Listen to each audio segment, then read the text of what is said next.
Hi friends, வணக்கம் and welcome to கயல் மகிழ் channel.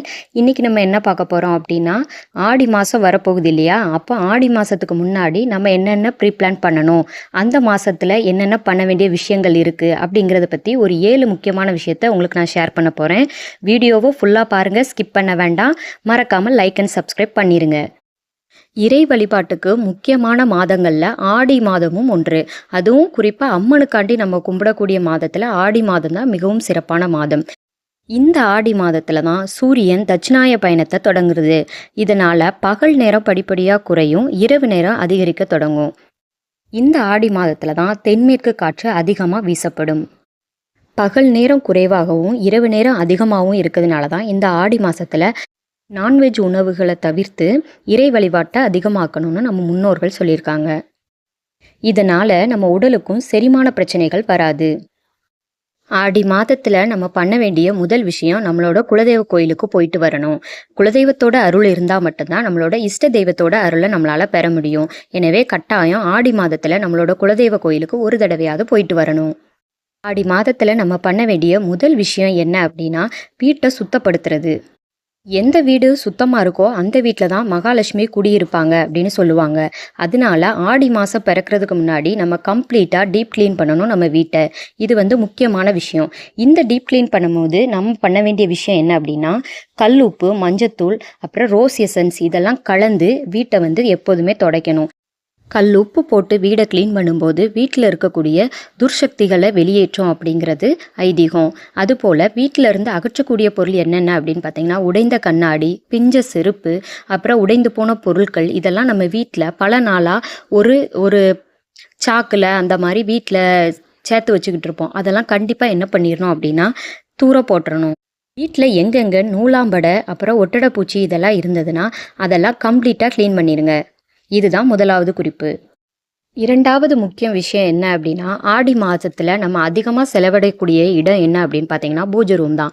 அந்த பூஜை ரூமை கம்ப்ளீட்டாக டீப் க்ளீன் பண்ணணும். எல்லா படத்தையும் நல்லபடியாக சுத்தம் பண்ணணும். பித்தளை சிலைகள், வெள்ளி சிலைகள் அத்தனையுமே கம்ப்ளீட்டாக எடுத்து நல்ல முறையில் சுத்தம் பண்ணி வைக்கணும். பூஜை பொருட்களான பத்தி, சூடம், வாசனை திரவியம், அப்புறம் ஜவ்வாது, சாம்பிராணி இதெல்லாம் அதிகமாக வாங்கி ஸ்டாக் பண்ணி வச்சுக்கணும். முக்கியமான விஷயம் என்ன அப்படின்னா, உடைஞ்ச சிலைகளோ படங்களோ இருந்தால் அதை கட்டாயம் அகற்றிடுங்க. நெய் மற்றும் நல்லெண்ணெயை பயன்படுத்தியே தீபம் ஏற்றுங்க. நிலைவாசலுக்கும் அப்புறம் நம்மளோட பூஜை ரூமில் இருக்கக்கூடிய படங்களுக்கும் அதாவது பன்னீர் கலந்த சந்தனத்தை உபயோகப்படுத்தி மஞ்சள் குங்குமம் வைங்க. உங்களுடைய பூஜை அறையை தங்கம் மாதிரி ஜொலிக்க வைங்க. அடுத்து நம்ம பார்க்க இருக்கும் முக்கியமான விஷயம் என்ன அப்படின்னா, வீட்டு நிலைவாசலில் மாவிலை வேப்பலை தோரணம் கட்டுறது. நிலைவாசலில் தான் குலதெய்வம் இருக்கிறதா சொல்லப்படுது. எனவே நிலைவாசலில் கண்டிப்பாக மாவிலை வேப்பிலை தோரணத்தை கட்டுங்க. அறிவியல் ரீதியான உண்மை என்ன அப்படின்னா, மாவிலை வேப்பிலை தோரணம் கட்டுறது கிருமி நாசினியாக கருதப்படுகிறது. சுத்தமான காற்றை தான் வீட்டுக்குள்ளே கொண்டு வரும். இந்த மாவிலை தோரணம் ஆடி மாதம் பிறக்கிற அன்னைக்கு தான் கட்டணும். அது என்ன கணக்கில் கட்டணும் அப்படின்னா 11, 21, 51 இந்த கணக்கில் கட்டணும். நிலைவாசலை நல்லா சுத்தம் பண்ணிட்டு மஞ்சள் குங்குமம் வச்சு இந்த மாவிலை தோரணத்தை அன்னைக்கு கட்டலாம். அடுத்து நம்ம பார்க்க போகிற முக்கியமான விஷயம், நம்ம அன்றாட வீட்டில் செய்யக்கூடியது வாசலில் கோலம் போடுறது. இந்த கோலம் எப்படி போடணும் அப்படின்னா, மஞ்சள் கலந்த தண்ணீரை எல்லா நாளுமே தொளிச்சு அப்புறமா நீங்கள் கோலம் போடுங்க. வீட்டு பூஜை அறையிலும் கோலம் போடுங்க.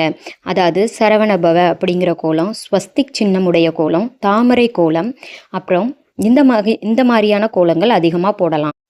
அடுத்து முக்கியமான விஷயம் என்னென்னா, தானம் வழங்குதல். கொடுப்பதில் தான் மகிழ்ச்சி அப்படின்னு சொல்லியிருக்காங்க.